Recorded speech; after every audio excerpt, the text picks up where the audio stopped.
Kalau kita semayang, kalau kalau Al-Abbas bin Abdul Muttalib, dia buat apa yang Nabi suruh ni, hak perkara-perkara di bawah ni, Allah akan anugerah pada dia. Apa dia? Allah akan ampun dosa. Allah akan ampun dosa dia. Dosa yang dahulu, dosa yang kemudian, dosa yang lama, dosa yang baru, dosa yang sengaja, dosa yang tak sengaja, dosa kecil, dosa besar, dosa tersembunyi, dosa yang terang. 10 dapat. Nabi kata 10 kebaikan Allah bagi pada hang kalau hang boleh sembahyang dengan sembahyang tasbih ni. Kan Nabi kata 10 perkara. 10 perkara tu di bawah tu lah. 10 jenis pengampunan Allah bagi.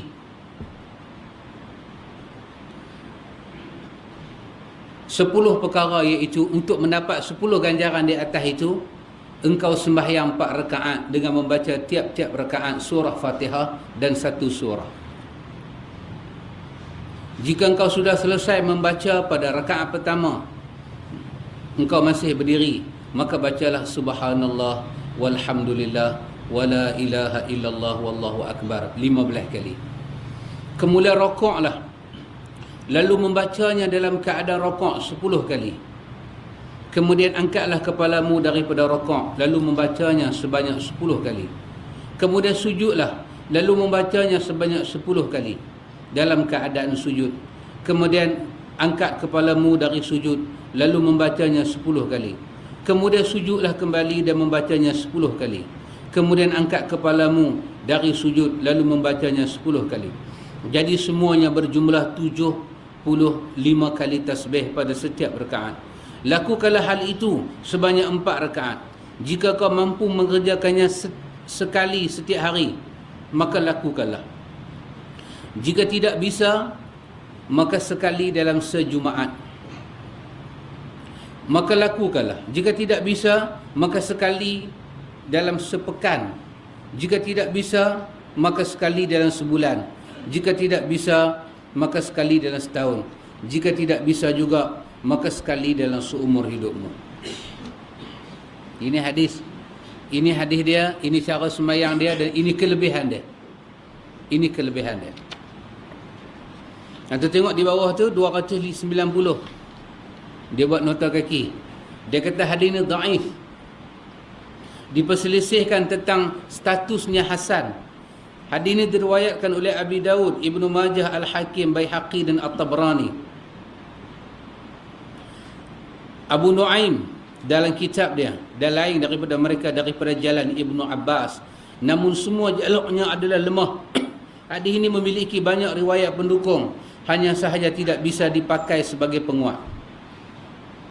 Hadis ini ikhwan, penulis kita dia nilai hadis ini macam ni. Namun hadis ini syadz.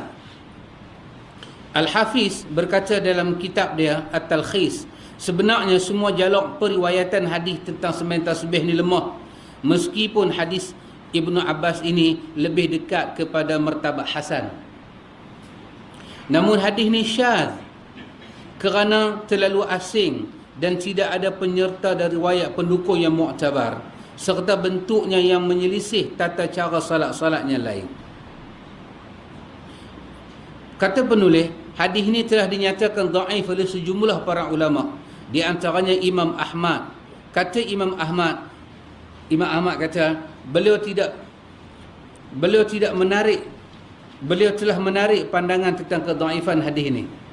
At-Tirmizi dan Ibnul Arabi telah disebut oleh Ibnu Al-Jauzi dan telah dibantah oleh para hufaz alul hadis dan didhaifkan juga oleh Syekhul Islam. Sementara Ibnu Khuzaimah dan Al-Dhahabi bersikap tawakuf, mendiamkan diri kepada martabat hadis ini. Pada sisi lain, hadis ini juga dikuatkan oleh sejumlah ulama, di antaranya Imam Muslim, Abu Daud, sebagaimana dinukil oleh Al-Munziri, Al-Hakim, Baihaqi, Ibnu Hajar dan sebahagian ulama muasarah seperti Ahmad Syakir, Albani dan lainnya. Imam Albani, Ahmad Syakir, mereka menyatakan hadis ini sahih. Mereka menyatakan sahih. Sahih, orang panggil sahih li ghairihi. Dia menjadi sahih bukan kerana dia tu kuat, tapi disokong, dia boleh jadi satu amalan. Baik. Orang-orang yang mensahihkan hadis ni, orang-orang yang menyatakan hadis ni wujud, di antaranya Abdullah bin Mubarak. Abdullah bin Mubarak ini ulama hadis salah yang terkenal. Dia mensabitkan hadis ni, dan dia menghimpunkan hadis-hadis macam ni, dan dia menunjukkan, dia kata hadis tentang sembahyang tasbih ni bukan satu cara macam hadis kita baca malam ni dengan satu cara, tetapi hadis sembahyang tasbih ni dia ada cara lain. Dalam Al-Azkar, An-Nawawi sebut bagaimana cara yang disebut oleh Abdullah bin Mubarak. Abdullah bin Mubarak kata, bila kamu nak sembahyang tasbih, kamu bangkit, kamu takbir Allahu Akbar, summa yaqul subhanakallahumma wa bihamdik tabaraka smuka ta'ala jadduka wa la ilaha ghairuk. Sembahyang tasbih start macam tu, dia kata. Sembahyang tasbih bukan start dengan Allahu Akbar kabira walhamdulillahi katsira ataupun inni wajjahtu wajhiya lilladzi fatara samawati wal ard. Tidak. Abdullah bin Mubarak kata, bila kamu bangkit berdiri sembahyang tasbih, takbir Allahu Akbar, kata sepatah subhanakallahumma bihamdika tabaraka wa tabaraka smuka wa ta'ala jadduka wa la ilaha ghairuk. Lepas tu dia kata, barulah tasbih 15 kali.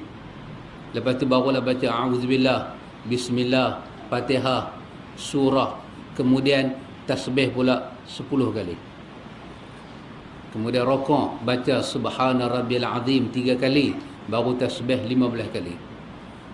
Bangkit macam biasa, sami'allahu liman hamidah 10 kali.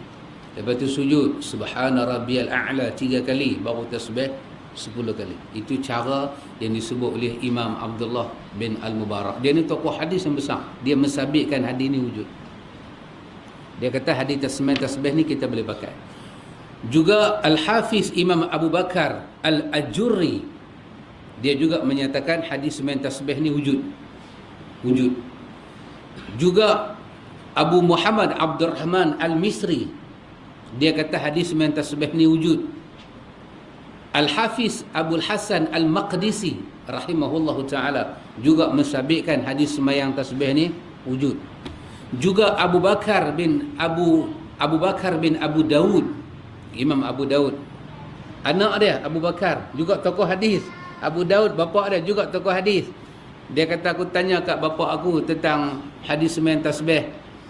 Bapa aku kata hadis Abdullah bin Abbas inilah hadis yang paling elok tentang sembahyang tasbih. Lain daripada ni tak berapa elok. Ditanya kepada Imam Muslim. Imam Muslim kata hadis sembahyang tasbih ni sabit dengan 2 jalan. Hadis Ikrimah dan hadis Abdullah bin Abbas. Maka mereka menyatakan, maknanya yang mensabitkan sembahyang tasbih ni wujud ni bukan kecil punya anak. Ni semua nala-nala ni, tokoh-tokoh besar-besar ni. Tetapi ada juga ulama menyatakan hadis sembahyang tasbih ni dia sahih, tetapi hadis dia bermasalah. Hadis dia bermasalah. Dari segi sanad dia sahih, tapi dari segi madmumun hadis, lafaz hadis bermasalah. Hadis ni disabitkan dia sahih dengan berapa jalan ikhwan? Dengan 2 jalan kasar. Satu sanad, satu apa? Matan. Betul? Satu sanad, satu matan. Kalau saya tanya, antum kena jawab. Kalau tak jawab, kita berhenti lambat. Baik jawab, dia berhenti awal. Boleh sahabat nah? Baik, dari segi sanad, hadis-hadis yang bercakap tentang sembahyang tasbih ni ada 2 jalan. Satu dari segi sanad dhaif. Cuma ada hadis sembahyang tasbih daripada Abdullah bin Abbas dan Ikrimah sahaja yang sanad dia dikatakan elok. Ada orang lain riwayat lagi tentang hadis sembahyang tasbih, tapi semua dah jadi lentang pukang lah. Maka Abdullah bin Abbas dan Ikrimah sahaja hadis dia dikatakan hasan. kitab kita tadi, dia kata kebanyakan ulama kata dhaif walaupun hadis Abdullah bin Abbas, tapi dia kalau nak angkat martabat dia, dia boleh pergilah martabat dia hasan. Jadi ulama yang pertama dia kata sokong lagi, macam Albani cari syawahid, sokong, akhirnya Albani kata sanad dia adalah sahih. Ulama kedua kata betul hadis ni sanad dia sahih, tetapi dari segi perkara kedua iaitu matan hadis ni bermasalah, madmum. Ada tak? Dulu kita bacakan hadis tentang apa? Hadis Imam Muslim, ingat tak? Hadis Imam Muslim tentang Imam Muslim membawa lafaz, Imam Muslim bawa hadis sanadnya yang sahih, matan yang bermasalah, iaitu tentang sifat-sifat ahli syurga. Sifat-sifat ahli syurga, iaitu Nabi sebut siapa dia nak masuk syurga, orang itu adalah orang yang mereka tak pernah pakai tangkai dan azimat. Mereka tak pernah terlibat dengan tatayyarun, ni meramal dengan burung, ataupun bahasa lah kita kata dengan khurafat, dia tak terlibat. Dia tak berubat dengan kai, besi kan. Besi panas pergi celup, sampailah kalau pergi Yaman kita boleh tengok perubatan tu. Dia celup besi panas tu, dia tembak tempat sakit. Dia kata bila kena daging kita merah tu, dia cepat lega. Macam doktor lah kan. Doktor lah dia kata kalau boleh kita potong badan orang tak bius lagi bagus. Pasal tu lah dia kaedah dia bius separuh, kita duk tengok, dia duk gaji kaki kita. Bunyi kerong-kerang macam masuk mekanik, gedebung, kita boleh duk tengok. Dia kata jangan bius semua. Kalau Nabi tak bagi. Sebab apa? Kaedah ni buat jantung kita ni lebih bermasalah. Tapi kai ni bukan macam tu. Dia ambil besi panas, dia tembak. Lepas tu lafaz Imam Muslim, mereka mereka juga masuk syurga. Pasal apa? Sebab mereka tidak terlibat dengan ruqyah. Mereka tidak terlibat dengan ruqyah. Maksudnya kalau dia sakit, dia tak ambil ayat Quran pi jampi dia. Dari segi sanad, hadis ni hadis riwayat Imam Muslim. Tetapi para ulama hadis menolak hadis ni. Kenapa? Kerana dia bercanggah dengan lafaz yang sahih yang Nabi pernah ruqyah orang. Maka bila satu orang dia pergi ruqyah orang, itu tidak salah. Tapi lafaz Imam Muslim, kalau nak masuk syurga, jangan ruqyah orang dan jangan minta di ruqyah. Yang benarnya adalah lafaz Al-Imam Al-Bukhari. Dia tak bergantung. Sebab manusia ni kalau dia start minta orang ruqyah dia punya tawakal kepada Tuhan tu. Pasal tu kita sebelum saya sakit, sahabat datang ziarah, sebelum saya kata sahabat doakan saya, sahabat mau doa siap-siap. Jadi apa yang saya nak kata, ada hadis yang sahih tetapi tidak diamalkan kerana masalah madmumun, masalah lafaz dia. Ulama yang kedua seperti Imam Ahmad bin Hanbal. Imam Ahmad kata aku tak tertarik langsung dengan hadis main tasbih ni. Dia kata lemah. Imam At-Tirmizi juga perawi kepada hadis ni. Dia kata hadis ni bukan saja lemah tapi gharib.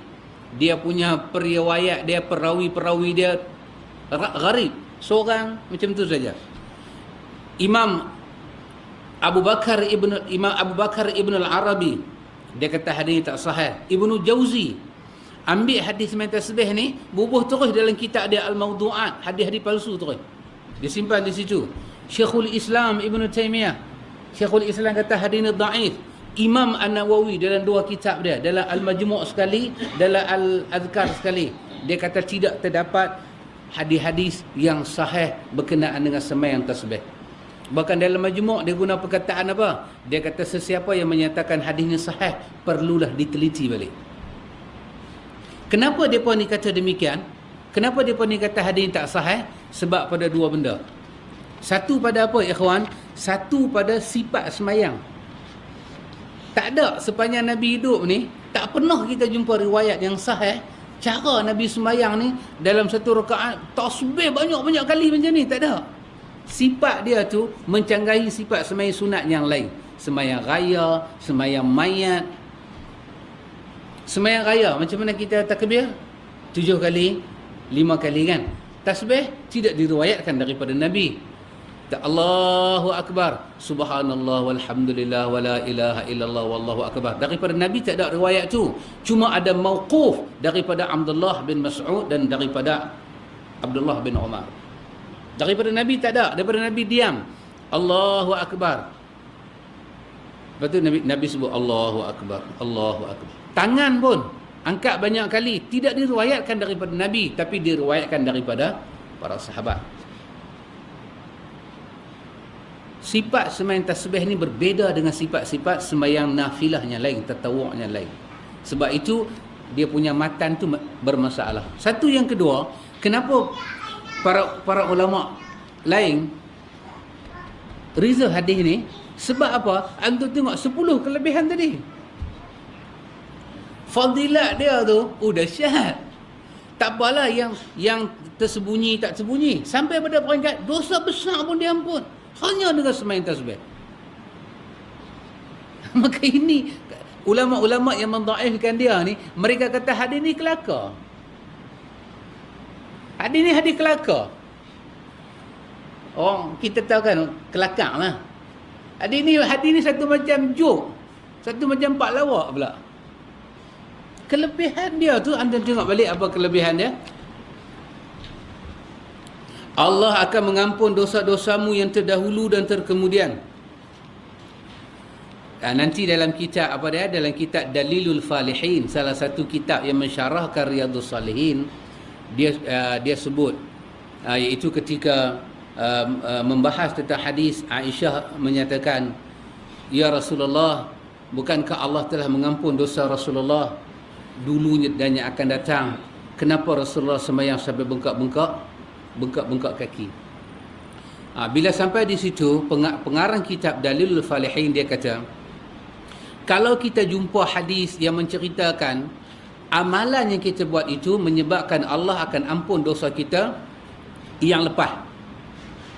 Kalau amal tu kata, kalau hadis tu kata kau buat amalan ni Allah akan ampun dosa kamu yang lepas, maka dia kata betul. Tapi kalau kita jumpa hadis tu kata kalau kamu buat amalan ni Allah akan ampun dosa kamu yang lepas dan yang akan datang, maka dia kata tak boleh. Sebab itu hanya kepada Rasulullah. Itu hanya kepada Rasulullah. Bukti dia Aisyah kata dekat Nabi, qad ghafarallahu laka ma taqaddama min zambika wa ma ta'akhir. Allah telah ampun dosa kamu dahulu dan yang akan datang.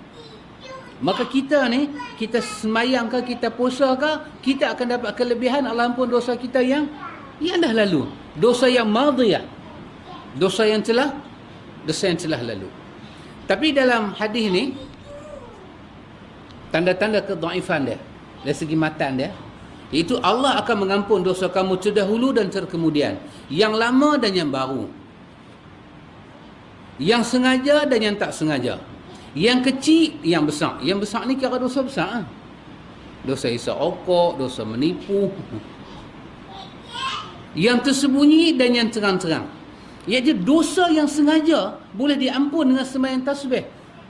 Tak, ikhwan, dosa yang sengaja mesti berhajat kepada taubat.